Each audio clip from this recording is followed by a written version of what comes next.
নমস্কার বন্ধুরা, দীপিকার রান্নাঘরে আপনাদের সকলকে স্বাগতম। আজ নিয়ে এসেছি দারুণ স্বাদের অনুষ্ঠান বাড়ির মতন আমের চাটনির রেসিপি। এইভাবে স্পেশাল মশলা দিয়ে এইভাবে একবার বানালে কিন্তু আপনারা বারবার বানাবেন, এতটাই টেস্টি হয় আর খেতেও খুব মজার হয়। তবে চলুন বন্ধুরা দেখে নিই কীভাবে বানালাম এই সুস্বাদু আমের চাটনির রেসিপি। তো এর জন্য প্রথমে আমি কিছু আম কেটে নিয়েছি। আমগুলো একটু আটির সমেত শক্ত, আটির যে শক্ত খোলাটা থাকে সেই খোলা সমেত কিন্তু আমি কেটে নিয়েছি ছোট ছোট টুকরো করে। এরপর একটা পাত্রে আমি জল গরম বসিয়েছিলাম, তার মধ্যে আমগুলো দিয়ে দিলাম আর এখানে দিয়ে দিলাম 1 চামচ লবণ। ভালোভাবে জলের সাথে মিশিয়ে দিলাম। এবার আমগুলোকে আমি সিদ্ধ করে নেব। বেশি কিন্তু সিদ্ধ করব না, তাহলে কিন্তু আমগুলো একদম গলে যাবে। 2 থেকে 3 মিনিট মতন আমি এটাকে ফুটিয়ে নেব, তারপর জলটা ফেলে দেব।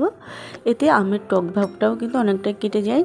এরপর একটা কড়াইতে 2টো শুকনো লঙ্কা, 2টো তেজপাতা নিয়ে নিয়েছি, একটু ভালোভাবে নাড়িয়ে ভেজে নিয়েছি। আর দিয়ে দিলাম 2 চামচ মতন পাঁচফোড়ন। পাঁচফোড়নটা একটু হালকা নাড়াচাড়া করে ভাজা করে নেব। এবার এটাকে নামিয়ে ফাইন একটা মশলা করে নেব। তারপর একটা কড়াইতে আমি নিয়ে নিলাম 1 টেবিল স্পুন মতন সর্ষের তেল, দিয়ে দিলাম 1 চামচ পাঁচফোড়ন আর একটা শুকনো লঙ্কা ও তেজপাতা, যেটা আগে ভাজা করে রেখেছিলাম। এরপর দিয়ে দিলাম সিদ্ধ করে রাখা আমটা একটু ভালোভাবে মিশিয়ে নিলাম তেলের সাথে। দিয়ে দিলাম স্বাদ মতন 1 চামচ লবণ, 1 চামচ হলুদ গুঁড়ো আর 1 চামচ লঙ্কার গুঁড়ো, কাশ্মীরি রেড চিলি পাউডার। এবার ভালোভাবে এটাকে 2 মিনিট মিশিয়ে নিলাম। আর দিয়ে দিলাম স্বাদ মতন চিনি। আমি এখানে 500 গ্রাম আম নিয়েছিলাম, এখানে 700 গ্রাম মতন চিনি দিয়েছি। আম কতটা টক সেই অনুযায়ী কিন্তু চিনি দিতে হবে। তারপর ভালোভাবে মিশিয়ে আরও 4 থেকে 5 মিনিট মতন এটাকে রান্না করে নিয়েছি। তারপর এর মধ্যে দিয়ে দিলাম কিছু কাজু ও কিশমিশ আর দিয়ে দিলাম ভেজে রাখা মশলার গুঁড়ো।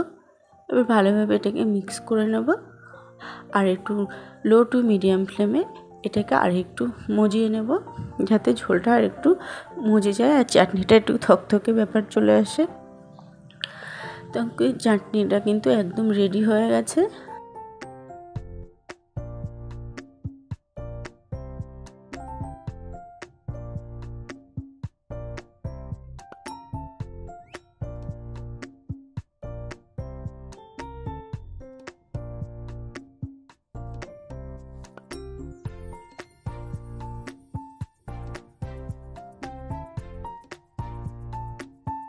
এইভাবে একবার বাড়িতে বানিয়ে দেখতে পারেন, খুবই ভালো লাগে খেতে।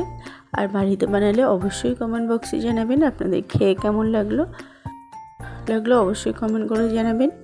ইউটিউব থেকে দেখলে চ্যানেলটি সাবস্ক্রাইব আর পেজ থেকে দেখলে পেজটি ফলো করার অনুরোধ রইল। আজ এই পর্যন্তই, আবার হাজির হব অন্য কোনো রেসিপির সাথে। সবাই ভালো থাকবেন, সুস্থ থাকবেন। রাধে রাধে।